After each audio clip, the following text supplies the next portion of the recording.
പേര് ബെൻസിലെ.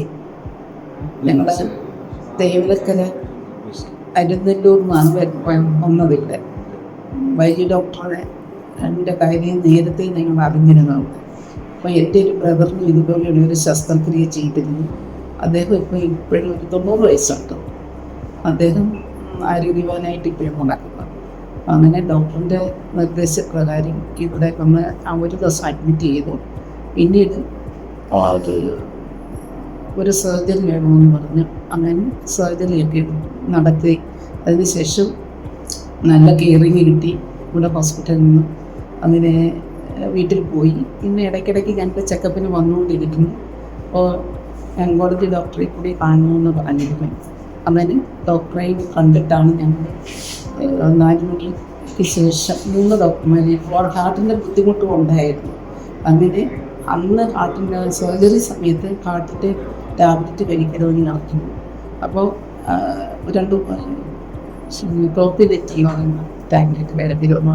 അത് പിന്നീട് നിർത്തിയതിന് ശേഷം പിന്നീട് സർജറിക്ക് ശേഷം പിന്നീടത് എടുക്കുന്നതിന് അനുവദിച്ചു. പിന്നീട് ഇപ്പോൾ വളരെ ബുദ്ധിമുട്ടുകളെല്ലാം മാറിയ രീതിയിലാണ്. പഴയ രീതിയിലുള്ള ചെയ്തികളൊക്കെ ചെയ്യാനായിട്ടുള്ള ഊർജ്ജം ശരീരത്തിന് കിട്ടിയിട്ടുണ്ട്. അപ്പം അദ്ദേഹം ദൈവത്തിനും ഡോക്ടറിനും പ്രത്യേകമായ നന്ദി ഞങ്ങൾ വാഴ്ത്തുന്നു. ഹോസ്പിറ്റൽ അധികൃതരോടും ഞങ്ങൾക്ക് നന്ദിയുള്ളത്. അപ്പോൾ എല്ലാം സുഖമായിരിക്കുന്നു. ഇപ്പോൾ ഇടയ്ക്കിടയ്ക്ക് ചെക്കപ്പിന് വന്നുകൊണ്ടിരിക്കുന്നു.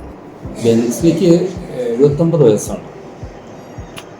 അദ്ദേഹത്തിന് സി റെക്ടർ, അതായത് മലാശയത്തിൻ്റെ താഴ്ഭാഗത്തുണ്ടായിരുന്നു ക്യാൻസറായിരുന്നു. ആ ക്യാൻസർ നമ്മൾ കീബോർഡ് വഴി റിമൂവ് ചെയ്തു. ഒരു ഏർലി ക്യാൻസറാണ്, T3N0 എന്ന് പറയും. അതായത് മലാശയത്തിൻ്റെ ഭിത്തിയിൽ മാത്രമായിട്ട് കേന്ദ്രീകരിച്ചിരിക്കുന്ന ക്യാൻസറായിരുന്നു. നമ്മൾ ആൻറ്റിബയോസെക്ഷൻ എന്ന് പറഞ്ഞാൽ ലാപ്രോസ്കോപ്പി സർജറിയാണ് ചെയ്തത്.